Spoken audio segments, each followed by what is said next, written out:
Alright, welcome back to Pokemon FireRed. Last time we got started on our journey, and between episodes we've actually leveled up some of our Pokemon. You're denying the fans of content. They need to see that, obviously. Yes. Watching me walk in circles. Exciting.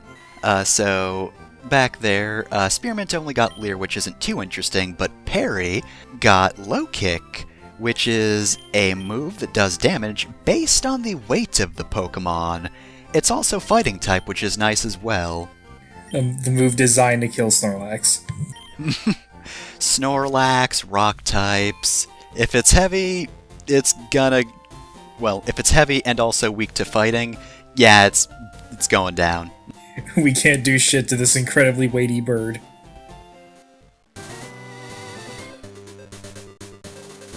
Alright, so, in this direction, we have an optional battle with Hideki. You're going to want to save before doing this one, because, while the first one was, basically nothing, this one's actually pretty tough. So, Hideki's actually been doing some catching himself, but he only has one Pokemon to show for it, but this Pidgey's real rude. Because it's going to use Sand Attack constantly. Oh no, and there's no counter to that. No, it'll just kick dirt into your face and lower your accuracy all day, every day. Now, thankfully it doesn't have a flying type move, so theoretically I could send Parry in as backup if need be. I could also send in Spearmint, because Spearmint has Keen Eye, which prevents this sort of thing, but I'd prefer not to get any damage accrued on Spearmint if I can help it, because Spearmint's going to be useful for the next part of this fight. And god, look at this damage. How much sand can fit into this turtle's eyes? Oh, far too much. And yeah, if we want to make it through this battle without knocking out Turtle Misu, we gotta switch. I could also use a potion, but this bird will just continue kicking my ass.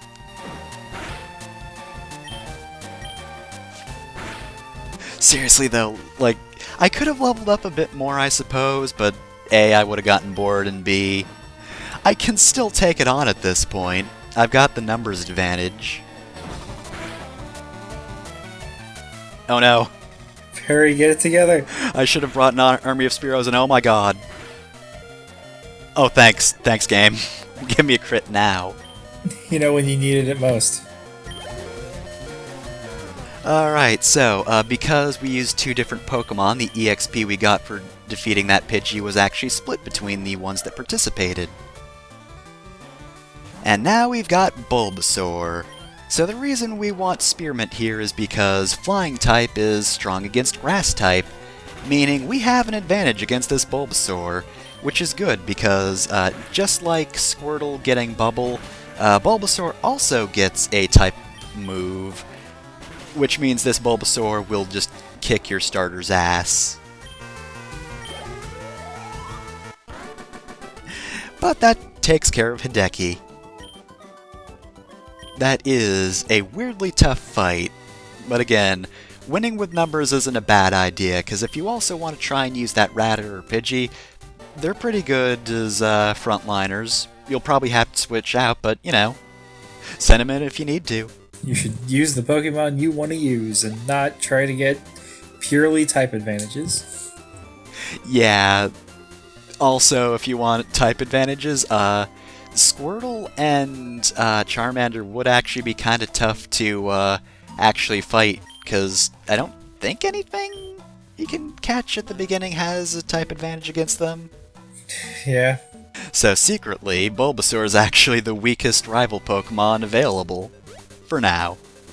That won't be true in the future. Or maybe it will. I don't know the exact, advantages or, what his quote-unquote best Pokemon could be. But I could peck this Bulbasaur to death, so for the time being, it's good. So you definitely want to heal after that. But now that we're done, what is it we have to do around town? Well, this old man's not mad anymore. I keep getting distracted by the fact that the text in this game is gendered. Yep, blue for male characters, red for female characters.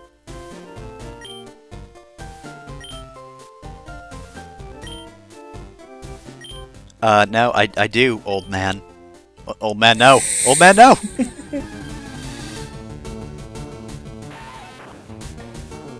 This old man is going to fight this caterpillar with no backup. Stand aside, kiddo, I got this. Me and my one Pokeball.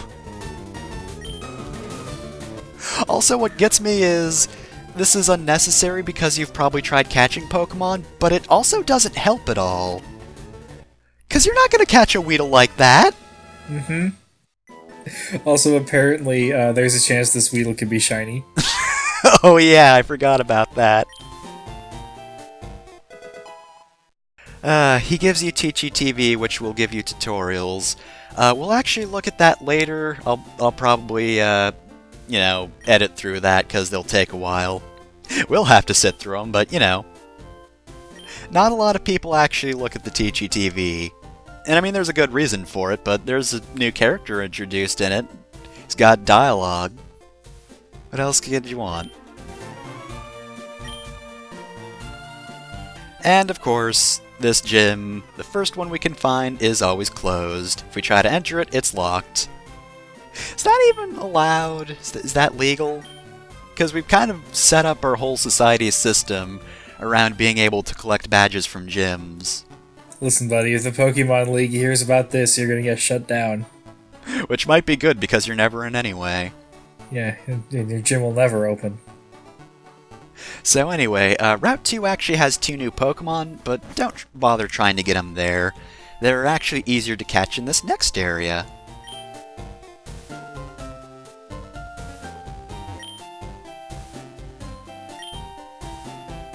So yes, this area coming up, Viridian Forest.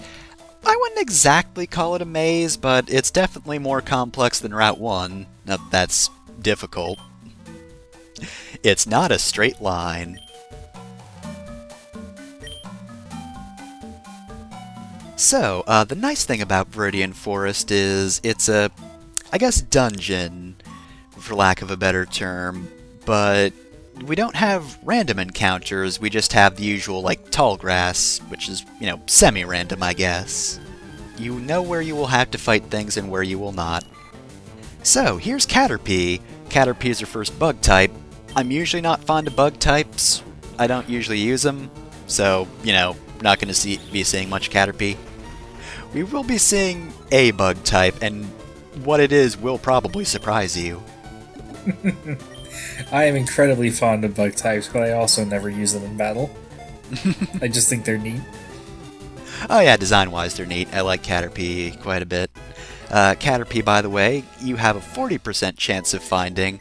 I'm not going to go over, like, the encounter rates in the wild, mostly. I just figure I'll start dropping them in Viridian Forest for reasons. Anyway, I named this Caterpie Lime Pie, because, you know, Catter Pie, and he's green. And Key Lime Pie wouldn't have fit. Not quite, unfortunately. Alright, so we just get a Pokeball from going over there. Not bad, but also amongst a whole lot of grass. It's very risky. Now, there's another Bug-type Pokemon in here that's I like encountering less because, I believe somebody mentioned back there, but Caterpie doesn't have any way to poison, but this one does.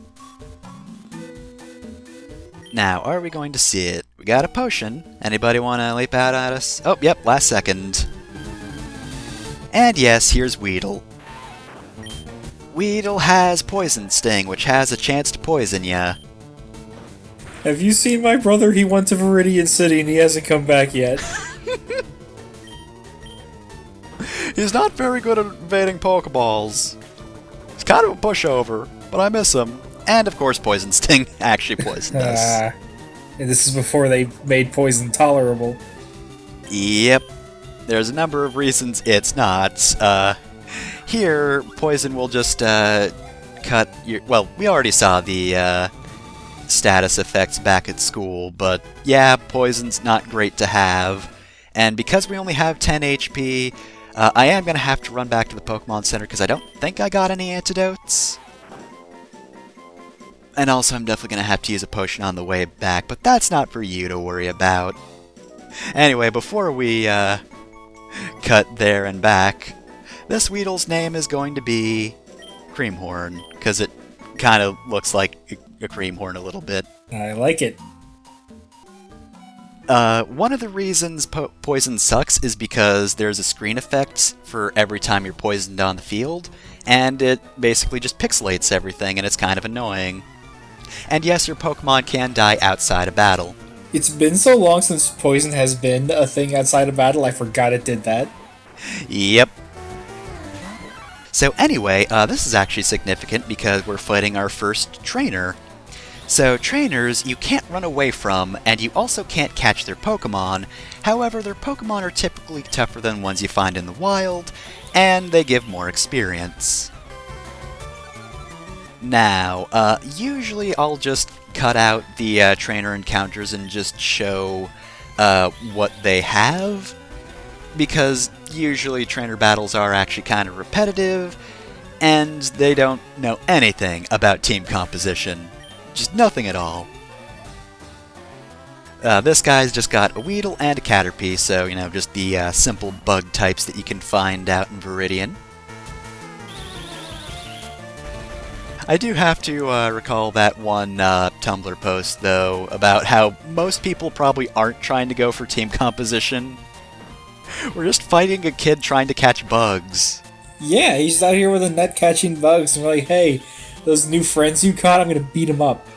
I am going to take my terrifying angry ball of fuzz and just drop kick your Caterpie into the trees. Anyway, String Shot lowers speed, but when you're just doing String Shot, that's not really that useful, so... Nice try, buddy.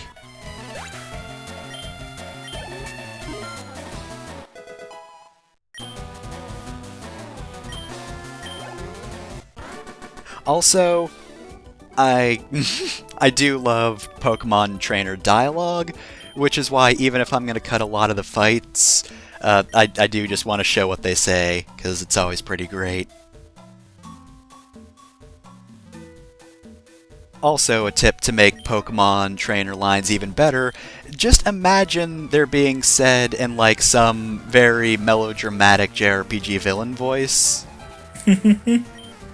I like to imagine they're being said when they have no idea you're about to fight them. They're just trying to start a conversation, and then you barrel in. Yeah, you can't jam out of a Pokemon, ah! Anyway, this guy's got a Weedle. God, every Weedle I face just makes me so nervous. Weedle, the anxiety attack Pokemon. Oh no, another one. This guy's got the best strategy, just poison Sting until eventually I get poisoned. Oh, you know, one thing I should mention about Pokemon trainers, in Gen 1, Pokemon trainers didn't actually have names. That's a new thing. Oh, I forgot about that. They were just like Bug Catcher or Youngster or Lass or whatever. Yep. Also, though this is... Oh, god damn it, Kakuna. No! We're gonna be cutting this because fighting Kakuna in trainer battles is the worst. Because you see how that Kakuna is using Harden? Do you know what other moves it knows? None of them! Oh, thank god, we crit it. Good. Goodbye. But yeah, they know one move, and it's Harden. Also, that was straight up an anime villain thing, like, you can't possibly penetrate my defenses. Oh no! That totally stinks!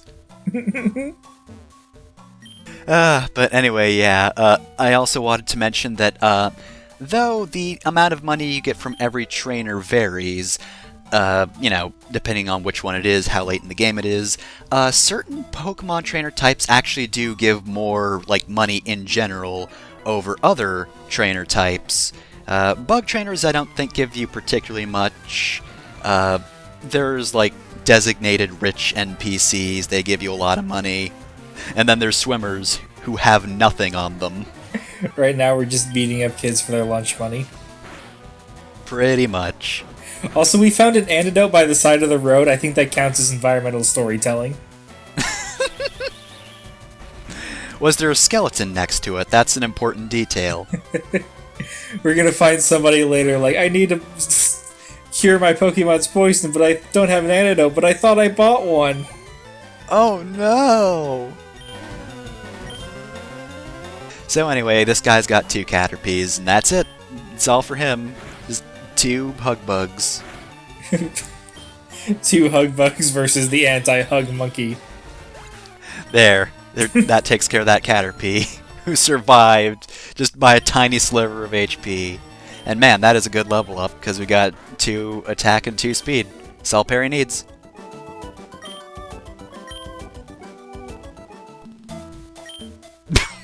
Yep, we just took his money. Oh no, why?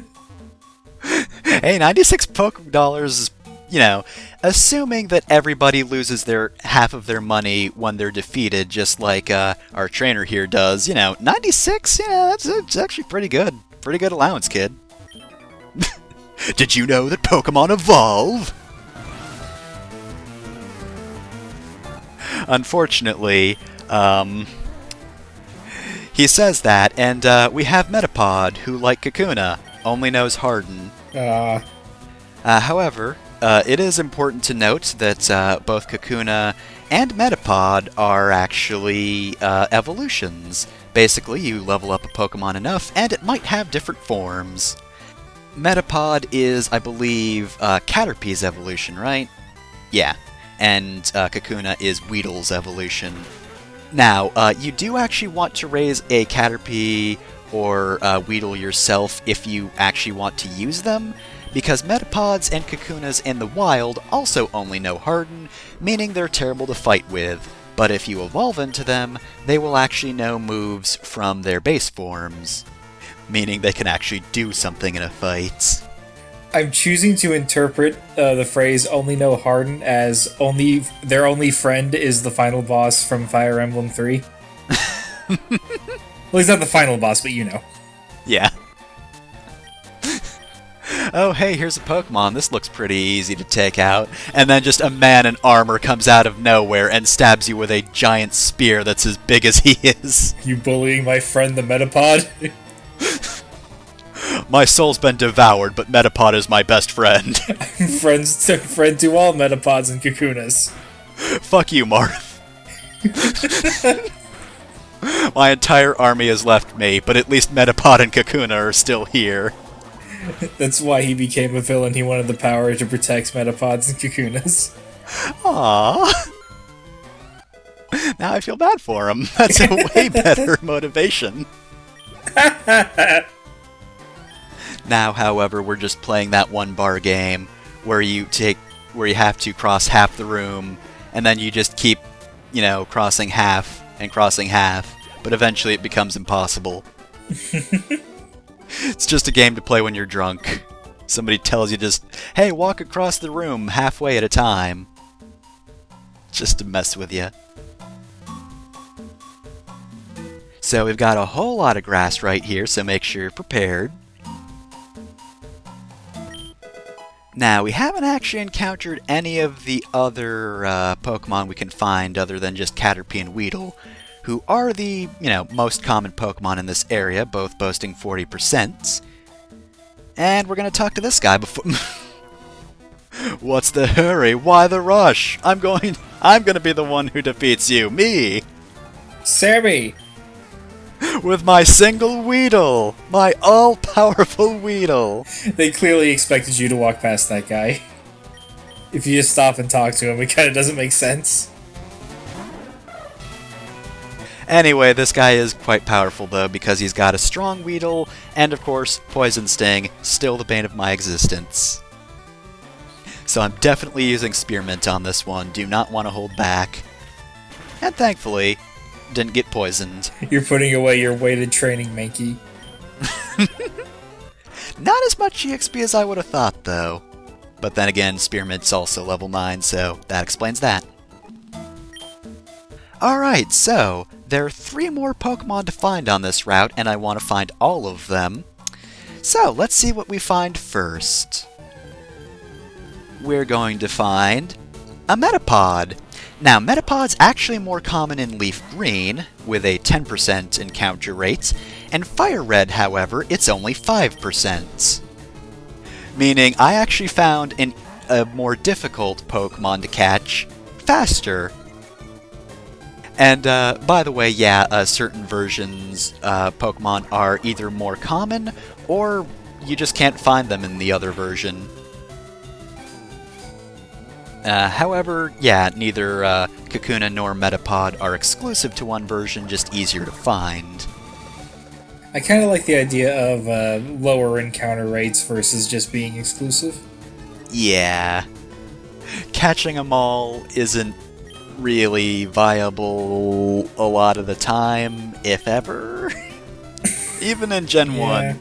It was almost doable, especially since, because it was still early on, of course, it was actually super common to be able to, find people who also have the game and trade with them on the playground. Unless your school banned video games like mine did. Oh dear. School, you're getting it in the way of Pokemon, how dare you? Even during recess, we weren't allowed to have Game Boys.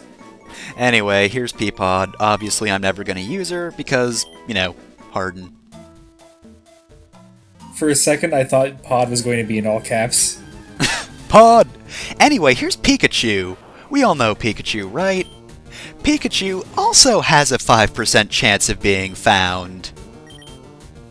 So, Pikachu would also kick the ass of most of my team because one's water type and one's flying, and electric is good against both of those, so yeah, I'm sending Perry out.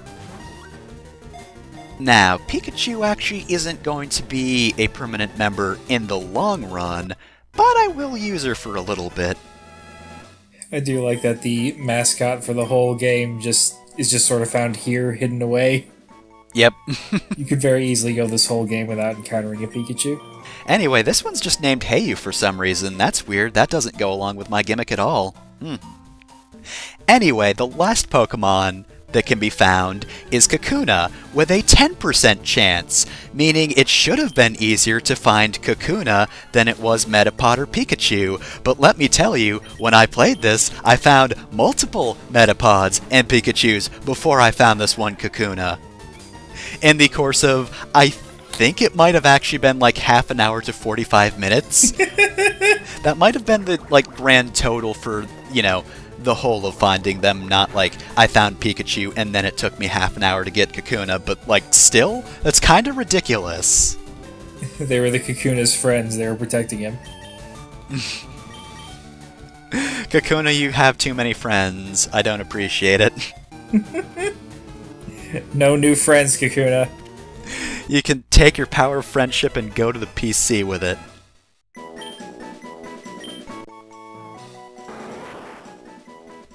Also, that description is just so insulting. Yeah, this Pokemon can barely move. Don't know how you wouldn't be able to find it just walking around. They're everywhere. Looks kind of like a waffle cone, so I'm gonna name it Waffle Cone. With the least appealing scoop of ice cream placed on top. You ever just get ice cream the exact same consistency as the cone? Same texture, same color.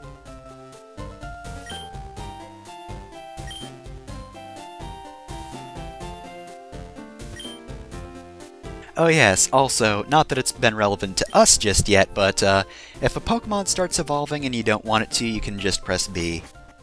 And it'll stop it. There are reasons you might not want to evolve Pokemon. For example, it's actually easier for, base-type Pokemon to learn moves. Because if they evolve, they might still learn those same moves, just at a later level, so if you're looking for moves, you might actually want to wait. Otherwise, the stats on later evolutions are typically better. Mm-hmm. Also, what do you think evolution canceling looks like in universe? You just snap your fingers in front of the Pokemon's face and it's like, oh god, I was picturing, the spray water bottle. Just, No, bad. Stop it. Hey, I'm trying to transcend reality here. You really shocked me out of that. Look, once I beat up that duck, I'm gonna try this again, and you better not stop me.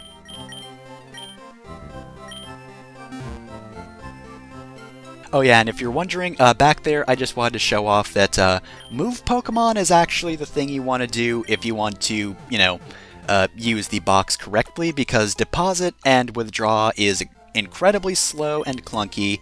I don't know why the Move Pokemon isn't the default, but whatever. I'm not sure why Move Pokemon isn't the only option. Yep. Anyway, here's Heyu. Heyu is Bold, which increases defense but decreases attack, so, can't go wrong there, because Heyu's electric, so she's mostly going to be using special. So, not half bad. Her HP isn't great, so she can't really capitalize on that defense, but whatever. Anyway, that's it for this episode of Pokemon Fire Red. Next time, we're in Pewter City, so I guess we'll take a look around here.